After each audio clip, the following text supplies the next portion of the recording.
I walked into the house after a long day at work, eager to relax, but something didn't feel right. The usual peace I hoped for was missing. As I passed by our small office, there he was, Greg, my husband, sitting at the desk, papers spread out in front of him. And not just any papers, my personal files, bank statements, and journals. The realization hit me like a punch. My heart pounded as I tried to make sense of what he was doing. What? What are you doing, Greg? I asked, my voice quivering with a mix of anger and disbelief. He looked up slowly, not the least bit apologetic.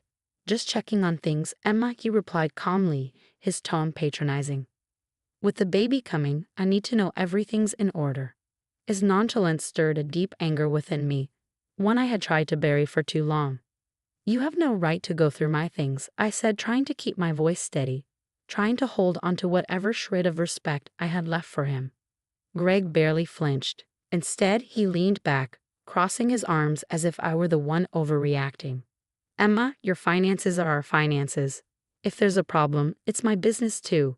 You're about to be a mother, and you're acting like I don't have a right to know. Don't we all need to be responsible here? His words were smooth, like he'd rehearsed them, but the look in his eyes was hard. He was crossing a line he didn't even seem to see. But it wasn't just about today. This was about the months I'd spent watching Greg and his mother, Susan, slowly take control of my life, invading my personal space, my decisions, and even my thoughts. That evening, I couldn't sleep. I tossed and turned, Greg snoring peacefully beside me, while my mind raced, replaying our conversation and every red flag I'd ignored. Since the moment Susan had moved in temporarily to help with the pregnancy, my life had felt like a tightrope walk. And yet, in every decision, Greg sided with her. If I wanted space, she needed to help. If I expressed a preference, I was being difficult. My wants and needs became secondary, and then, it seemed, they became invisible. The next day, I confided in my best friend, Rachel. We met at our usual coffee shop, a place where I felt like I could breathe. Rachel listened carefully, her eyes widening as I poured out everything I'd been holding back. The constant belittling, the passive-aggressive comments from Susan, the feeling of being trapped in my own home. Emma, she said finally, her voice soft but firm, you don't have to keep living like this. You're not alone. You deserve so much better than this. You deserve to be happy. Her words struck me, and a knot I hadn't realized was there loosened just a little. Rachel was right. I didn't have to keep suffering quietly, putting up with Greg's coldness and Susan's manipulations. That day, for the first time, I allowed myself to imagine a life without them. A life where I had control over my choices, where I could raise my child in peace. I realized I needed help. I needed to find a lawyer and get my life back. A few days later, I walked into the office of a family attorney named Ben. The room was warm, filled with light from large windows, and the air felt calm and inviting. Ben looked to be in his mid-40s, with a kind smile and a reassuring presence. I felt a glimmer of hope as I sat across from him and explained my situation. I feel like I'm constantly being watched, I said, my voice breaking as I described Susan's overbearing presence, Greg's constant siding with her, and how they both managed to isolate me from friends and family. It's like they're trying to erase me. Ben listened intently, nodding with understanding. When I finished, he leaned forward. Emma, you're very brave for coming here today, he said. You're taking a necessary step for your well-being and your child's. But be prepared. Standing up to them won't be easy. They'll likely fight this. I'm ready, I replied, and in that moment, I meant it. I can't keep living like this. In the following weeks, Rachel helped me gather documents and create a plan. Each piece of evidence, every journal entry, every carefully saved message felt like a piece of armor. There were nights when I felt like I couldn't go on, when the weight of my decision threatened to pull me under. But each time, I thought of my future, and I thought of my baby. One night, I sat down with my parents and told them everything. They had sensed something was wrong, but they hadn't known the extent. Their support was unwavering, and the pride in my father's eyes as he told me, "You're stronger than you know," Emma, gave me the resolve I needed. Finally, the day of the hearing arrived. I barely slept, my stomach a bundle of nerves as I walked into the courthouse with Rachel and Ben beside me. The waiting area was filled with people, all facing their own battles. I tried to steady my breathing, reminding myself that this was my fight for freedom, for my life back. Greg and Susan were already seated when I entered the courtroom. Greg's face was hard, expressionless, while Susan's gaze was cold and sharp, her eyes calculating. She looked at me as though I were a stranger, but that's exactly what I'd become to her. I wasn't the submissive woman she wanted me to be. Ben leaned over and whispered, "Remember, Emma, you're here to tell your story, to claim back what's yours."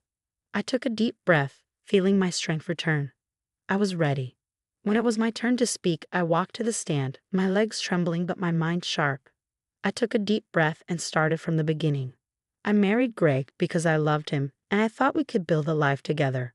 But things changed, I said, my voice steady. His mother moved in without asking me. Suddenly, every decision I made seemed to be a problem. I was treated like an outsider in my own home. The words came easier now, and I continued, describing the feeling of being pushed aside, of constantly being watched, of having every choice questioned and overruled. I shared how Susan would criticize every decision I made, how Greg would defend her no matter what, and how I'd been locked out of my own life. The judge listened intently, her gaze focused and empathetic. "This isn't just about a house or a marriage," I said, fighting back tears. "It's about the right to live freely and to raise my child in a home where I'm respected, where I'm safe." Greg's lawyer presented his side, painting me as overly sensitive, accusing me of trying to separate Greg from his family. They claimed Susan was only trying to help. But when I looked at the judge, I saw that she was listening, really listening to my words. She could see through their words, and that knowledge gave me strength. That night, just as I was beginning to feel some hope, Ben called. "Emma, we need to meet," he said, his voice serious. "Greg and Susan are planning to claim you're emotionally unstable. They're trying to prove you're unfit to be a mother." I felt anger rise within me, hot and unyielding. "They're lying.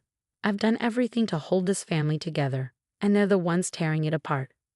Ben nodded. "We'll gather more evidence. Their claims are desperate, and the judge will see that. But be prepared.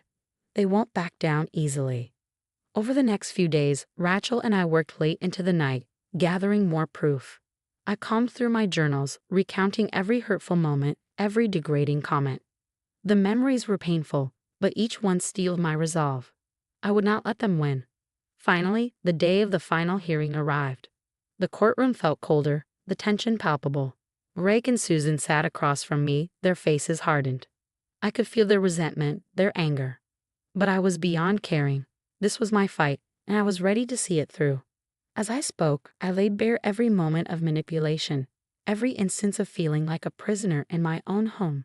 I described the pain of being isolated, the nights I'd spent crying in silence, feeling like I was disappearing. I could see the judge's expression soften, her brow furrowing as she absorbed my words. Finally, Greg's lawyer tried once more, repeating their claims of my supposed instability. But I saw the judge's expression shift. She wasn't buying it. When the judge delivered her verdict, her voice was calm but firm. "Based on the evidence and testimonies, I find that Emma has endured emotional abuse and manipulation. I am granting her full custody of her child and sole ownership of the home." The relief washed over me, so powerful I thought I might collapse. I'd won. I was free. In the weeks that followed, I moved back into my house, my true home, and started redecorating, reclaiming my space. Every brushstroke of paint, every new piece of furniture felt like a step forward, a small victory in rebuilding my life.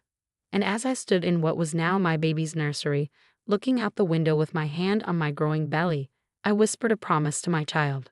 "You'll grow up in a home filled with love and respect, a home where you can be anything you want to be." I knew my journey wasn't over, but I'd finally taken control. I was no longer lost. I was finally, truly free.